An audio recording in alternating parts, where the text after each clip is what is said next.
Aujourd'hui, je suis ASM Oseka, mais avec de larmes aux yeux, s'il faut le dire.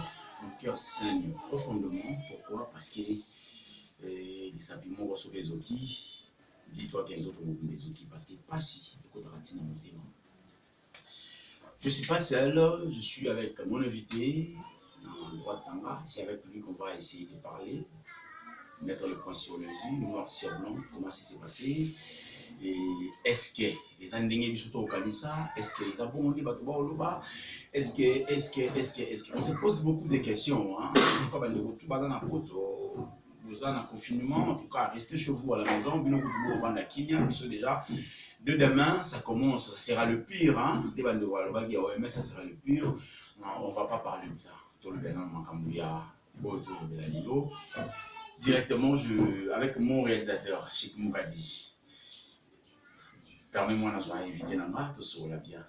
Bonjour papa. Bonjour d'ailleurs, déjà, j'entre directement pour une guérison. Merci beaucoup. Que Dieu vous bénisse. Merci beaucoup.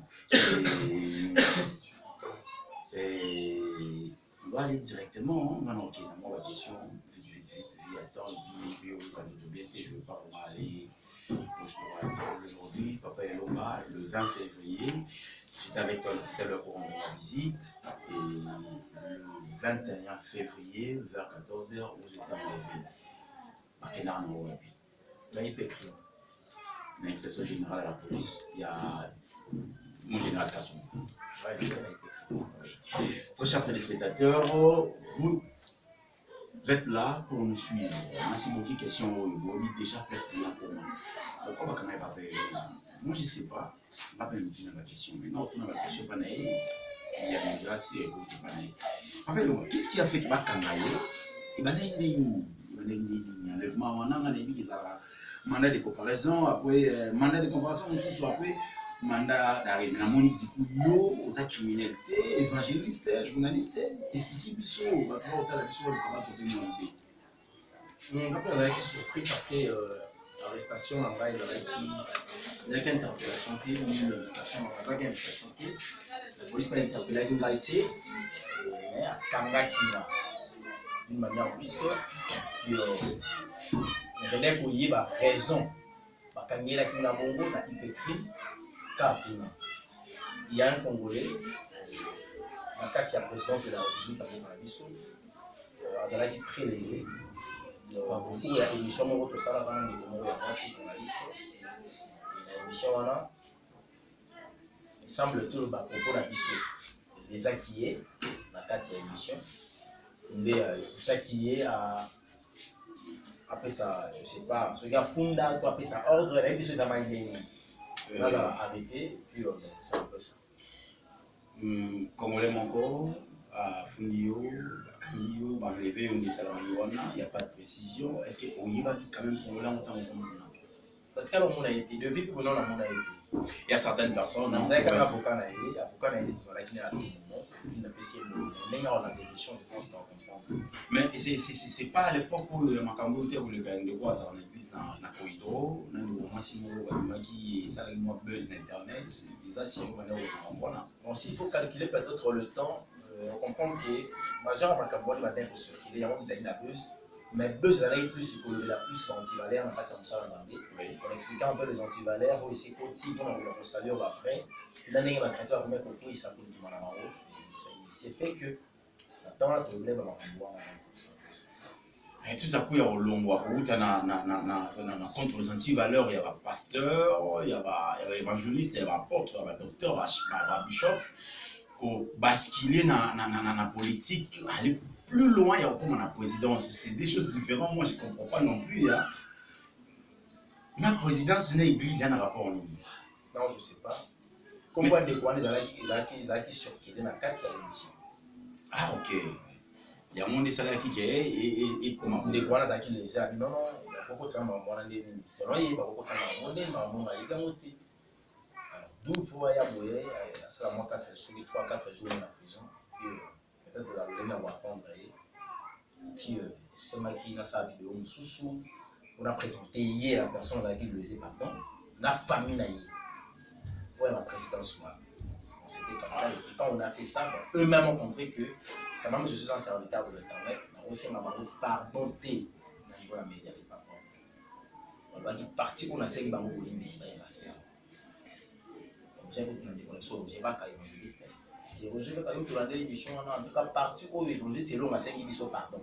Là comme ma famille au 4 yango et les 4 il y a aussi pardon, c'est comme ça que dans qui tient bakati partout et pardon on a cinq kotala na episode monta comme neni nous sommes avec un faux pasteur pardon là les n'a pas faux nous a déjà faux pardon non c'est là et surtout que tu es dans le mal moi j'étais dans le bon mais je disais c'est qui est vrai pour te sauver d'abord je ne pourrais pas demander pasteur pardon et ça là il va le discours ça là il va banaliste et ngane na faux comment est-ce que Nazo a changé Maloba, il va passer à pardon, à Wangani. Non, non, il n'y a aucun pasteur pour Azala qui dans les faux, il y a ça dans les faux.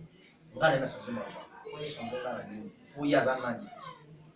Mais Nakiga, tu n'as pas tous les sous qui a sur et avant l'événement, avant l'enlever, tu as connu Roger Baka de près. Non, non. Frère Roger Baka de vie où souvent on a été dans la prison, dans la carte d'arrestation, à Cachot, dans la yotta dans la 22 heures les premiers jours. Toi, chers téléspectateurs, soyez patients, j'arrive, hein, tout qui est mollo. Et je me dis pourquoi question? J'arrive. Pourquoi? Qu'est-ce qui lui a animé? Il était animé na nini, moto na évité, na côtoyalité. Posons si à Roger Baka, évangéliste Roger Baka. Koulandela eu de près pendant le 21, le 22, le 23 au Maraleni. Donc ils ont dit le 21, le 22, le 23. Donc le 24 na Boutou, oui. Et tous les 4 jours, Roger Baka a dit présent, si je ne m'abuse pas. Roger Baka a le 22, le 21, jour à Kalamaki, à 22h. Et puis samedi, je ne sais pas si on va y aller ou pas. Non, apparemment, presque aux Agiwana, presque tous les 4 jours. Parce que le coup, il y a longtemps qu'il y a le lit, à Yébioté, ni pour ça qu'il y a. C'est Dieu qui m'a dit. C'est Dieu qui m'a dit. Parce que tu es na katia cause ya bien. Ce que ça qui na katia mabe na katia sanité. Moi moi moi ça nga yebisa ina kota makambo. Donc pour na nga na yebi ki ce papa Roger Baka kota likambo nga pendant tout ce temps c'est parce que Dieu lui avait dit qu'il n'est pour soutenir mon école un problème voilà et ça qui a depuis le 24 il est parti pour appeler 2 ou 3 fois déjà revenir te voir assister encore une fois je sais pas. Non, assistance de près de tout le monde depuis la Kangami notamment et tout le monde a été mais à Binganga itan na bimaka ayeba est-ce qu'elle a un hôpital na salle d'examen c'est oui mais bah qui se sont maintenant à son unité dans un moment là ça va dans moins ce qui m'a fait si mon qui n'a ajouté quelque chose de façon qui permet d'ailleurs bah c'est la qui spéciale mais celle là il est tout le monde unité on est pas pour dans un côté tout le monde a insulté tout le monde a été mais la mécanique au benga et dans aussi puis dans on a été constater des santé déranger ma casse benza à niveau où il y a des benga et personne suité et ça dit que là au mona ça dit comment tu vas mon frère WhatsApp donc tu m'as gardé sur la crédit là tu vas essayer pour envoyer ça tout le monde tout le monde a été pasteur évangéliste Roger Baka a assisté aux 4 jours successifs il était au four au moulin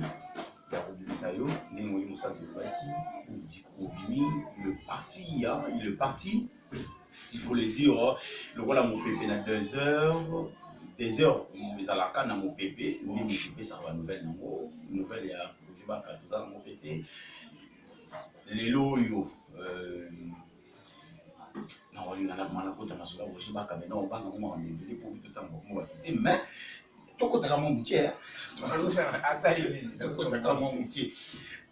évangile c'est long j'ai évité obéi non non maladie par une maladie c'est faux je suis empoisonné elle dit comment maladie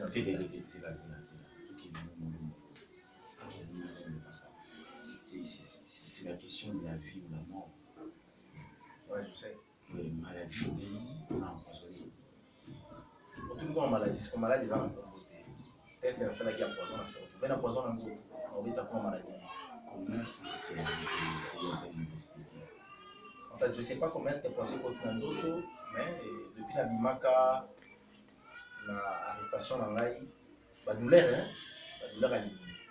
Moi, je croyais que j'étais dans maï, je suis la kuna, et puis milieu la salade, il a éliminé mon corps, il a habitué à la beauté.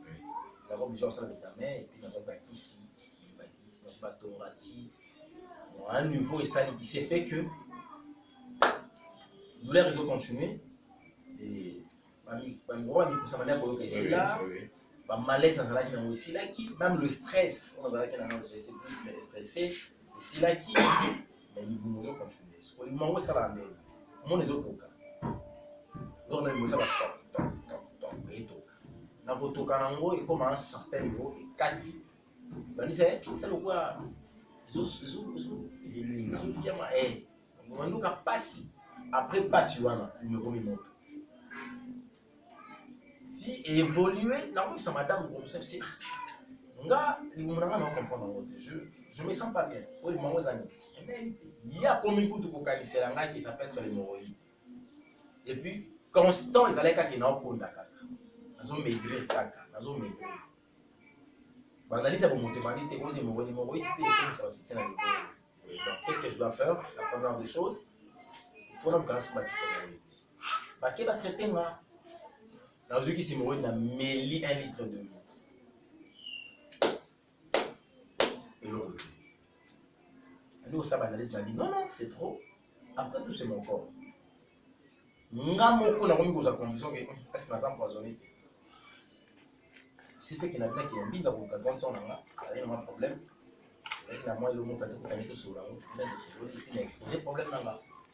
Quand on a exposé le matin, on a mon où il traiter la poison, puis ça la teste la poison. C'est un temps tant que nous sommes là, si on te regarde comme ça, on a mis sous nos en poison, mis sous nous. Tu as le mis sous en poison. Pourquoi est-ce que tu peux faire ça? Il y a des gens qui expliquent là, on va poser une question, dans des na yoka. Yoka va c'est a expliqué noir sur blanc la sensation de ma vie là, c'est la vie vous empoisonné. Puis après ça on va tester le sous. C'est fait que la qui c'est que nous a empoisonné. Donc ça, moi c'est madame la traitement. C'est un peu ça.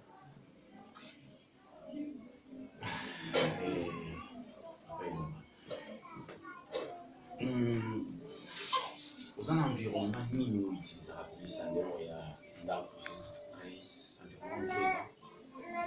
Non, la famille de Dieu, L'église. C'est avant le 21 ou après le 21 qu'on est aussi sentir ma malaise. Non, mais ça, après arrestation, on a constaté que nous autres, on a été tant on a mis caché. Nous autres, on a bien été, je sens. C'est comme si le malaise, ça qui n'a pas de la besoin d'hôpital. Mais on a constaté en gros, quand on a eu un traitement sur le monde aussi la tête. C'est bon, on a une prison. Il y a des rumeurs qui circulent là. Je ne sais pas si vous êtes informés qu'on a dit on va aller là à l'hôpital, puis on a un cachet plutôt, puis on a mieux informé, puis on a informé la public en Iran. Et deuxièmement, tant qu'on finit dans le cachet, dans le bureau de Fandaki, on ça va sur les longues. On a ça pour ça moins précision parce qu'il va le couper en portable, mais selon des informations, il va le couper presque au bazar. On va lui ça au moins il va les évangélistes ou sur les longues. Quand ils ont parti, tout le monde a reçu la moitié, maillot long, est-ce que c'est vrai? On a comme la chose, je crois. Oui, maï na melagi, na mano mela maï belé, mais na maï oyo, na mela mutaïla na mona été parce que les choses que ça quelque chose à manger, à boire. Oui. Ce qui me doit parce que na bâti na dikolo, alors qu'il t'en a si peu tani. Bah ce jour les sali qui mutaïla na maï na mona été, à part mutua me mela na maï na mabo avec des couloirs. Il m'a été le soir à Zawan. Ma femme a dit manatika qui est sur la télé, soit transféré quelque part, comment là je sais pas. Et puis maï wana kana na melaki. Puis, on a des inquiétudes. Peut-être que on a tenu une chose. comme na pesa mettre singa za mettre te otemna yo pas station yo pesa mai uti wapi tellement que zaki na bon mai pesa ki na kila posa mai na zoki yango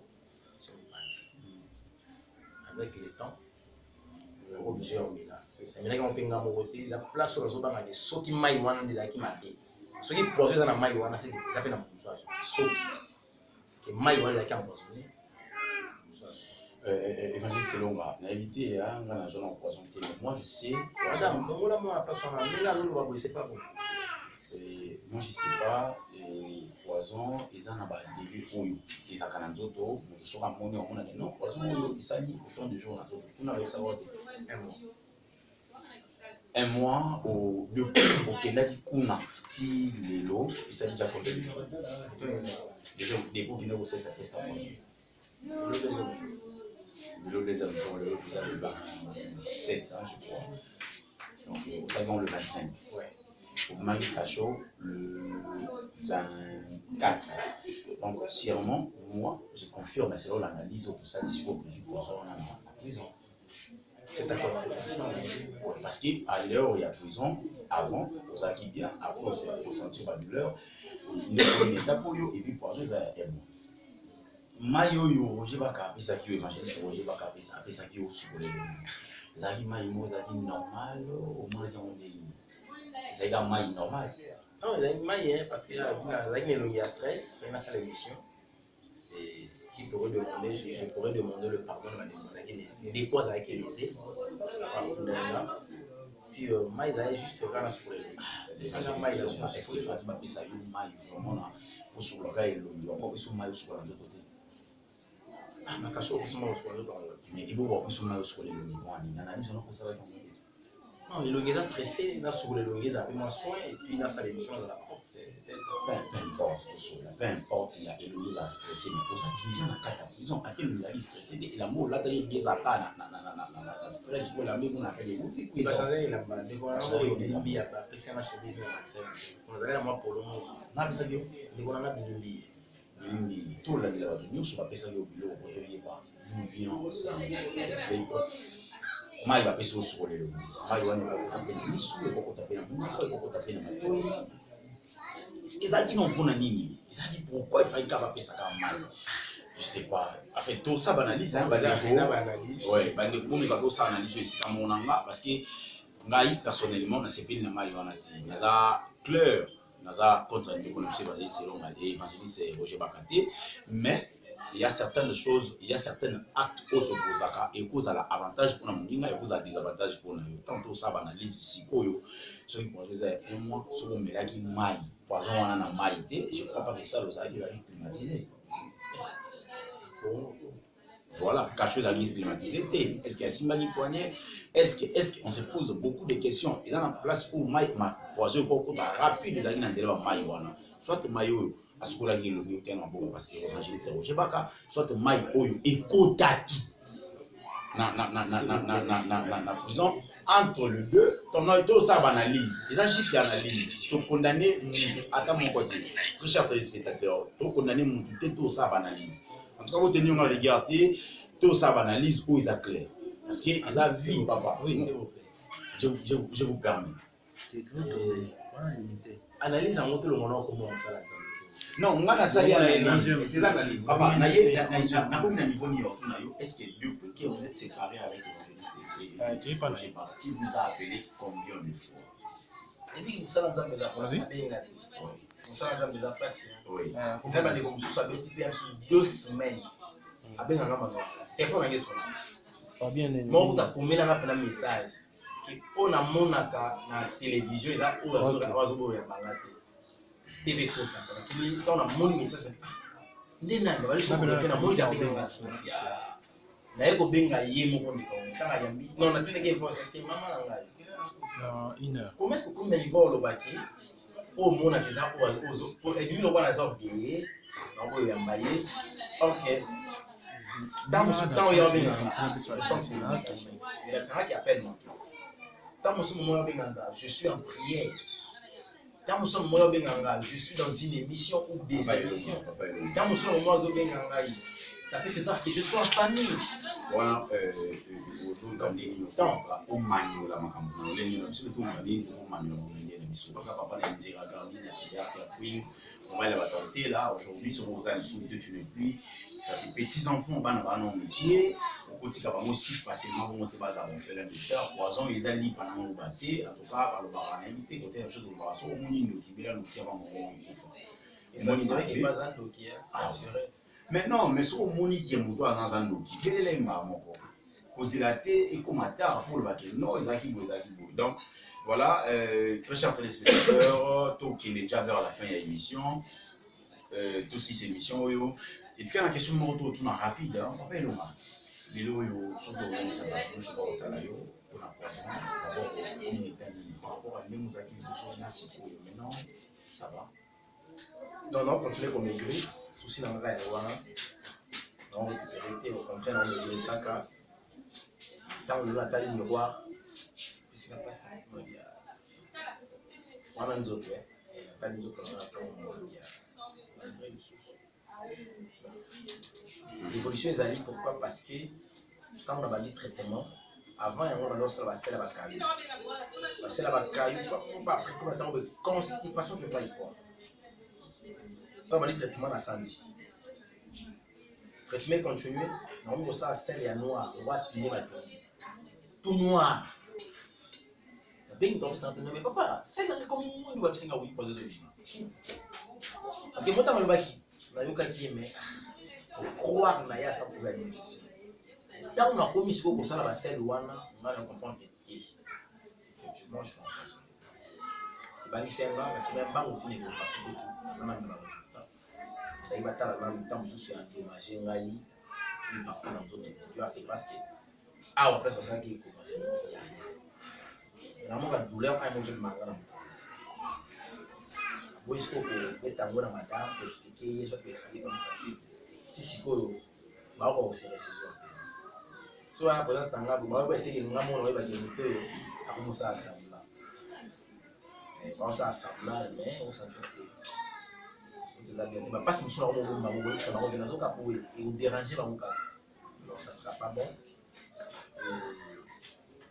amélioration eza que constipation esili sel échanger et puis moto azotraite nga alobi ekomi kobima lelo nde nasilisi première étape ya traitement akokotisa nga deuxième lelo akokota na deuxième traitement et puis vakotisa ape yango fona kota na lavage ya makila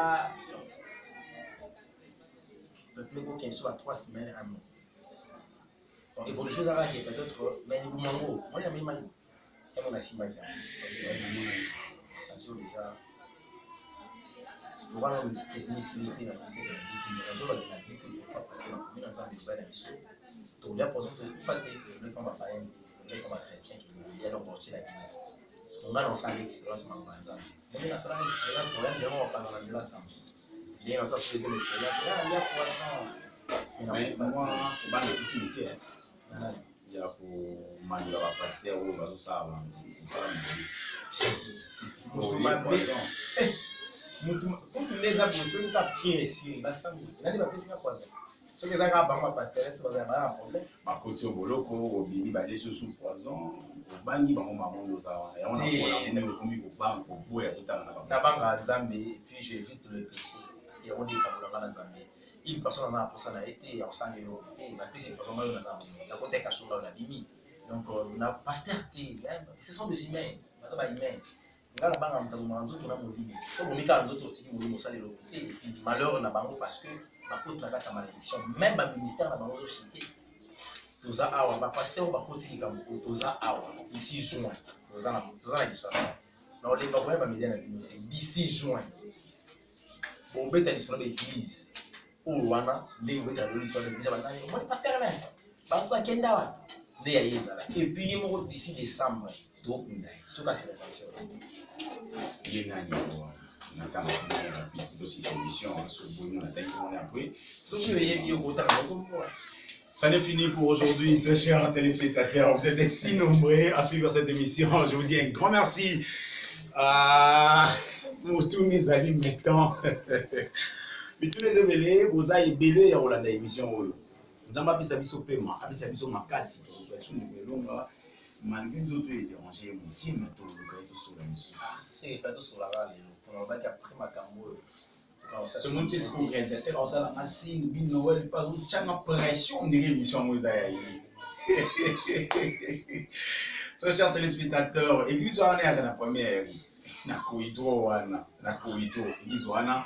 Et ça m'a ramené belé à ma bien là va confort et belé dans la convocation il y a église wana ngamu pe na la victime à convocation il y a église wana ngamu pe na la victime accidenté au pe na sala vraiment ba analyse na mona ki uta pe ka wana donc église wana o ezaka na koito ba zaki na problème na ser wana to ke malem longtemps communauté na suka vous avez un problème comme on est déjà déjà ça n'est fini pour aujourd'hui. Vous êtes très nombreux à suivre cette émission. J'ai dit un grand merci à papa et à Ingera Grandi, Natuberker Queen.